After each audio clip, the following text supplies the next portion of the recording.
What is the latest on your view of how these schools should reopen?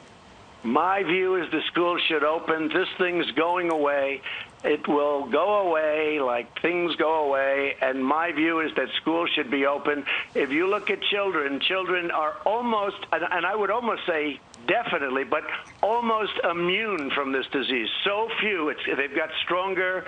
Hard to believe. I don't know how you feel about it, but they have much stronger immune systems than we do somehow for this. And they do it. They don't have a problem. They just don't have a problem. I mean, literally, in New Jersey, where you had thousands, many thousands of deaths, the governor, Phil Murphy, told me, good guy, too, by the way, but he told me thousands and thousands of deaths. It was hard hit. There was only one person under the age of 18 who died of this, and I think that person also had diabetes, a young person.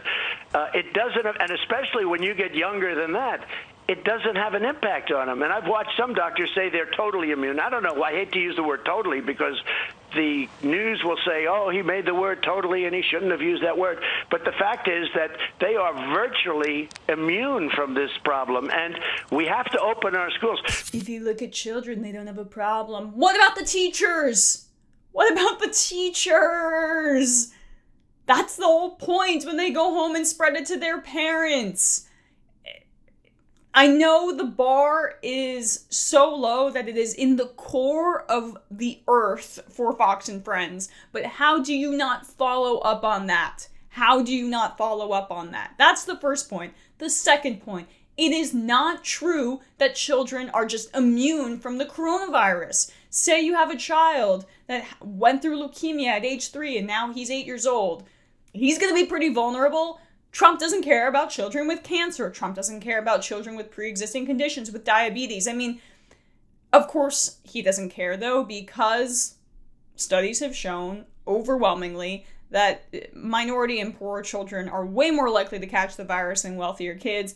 And this is also because Trump doesn't read. He doesn't see articles like this, which describe deep potential neurological damage of kids who were having violent seizures and hallucinating after getting COVID-19. Okay, though, just pretend kids don't get it. Be fine with some hundred, some thousand kids who were vulnerable dying from coronavirus. Fine. Okay, Trump, you sociopath, be fine with that. What about the fact that kids interact with adults? Did you go that far in your logic? Because studies have shown schools are a super spreader. Some scientists worry that because kids are less likely to show symptoms, they are less likely to be tested, and the real rate of infection among youth could be much higher. Elizabeth Pathak, an epidemiologist and director of the Coronavirus in Kids Tracking and Education Project, said the limited data available to researchers and parents is likely a drastic undercount.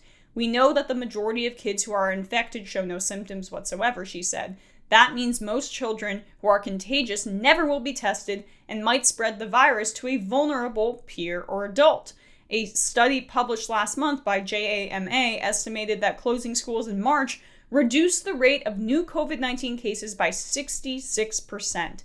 That meant about 1.4 million fewer people becoming ill and about 40,600 fewer people dying over the 26 and 16-day period studied. The mathematical model weighted its results based on community demographics and other shutdown orders. So as this virus runs rampant through the South and now creeping into the Midwest, and now once again it will come back to the Northeast where I am at, what do you think is going to happen when schools reopen? If shutting down schools saved that many lives, what happens when you reopen them? I saw footage of completely crowded hallways in southern schools like Georgia. They're already going back to school there. What do you think is going to happen, dude? He doesn't care. It's all about the appearance of the return to normalcy so that he can get another 4 years. That's it. It doesn't matter. He's banking on the ignorance of people. He's banking on the fact that some people won't have a family member, most people won't have a family member die from coronavirus and will still not take this seriously. That's what he's banking on. He's banking on people not checking the body count so he can keep his own power. That is a personality disorder. He has no empathy. There's something wrong with him. Like, really wrong. I don't understand. I don't understand.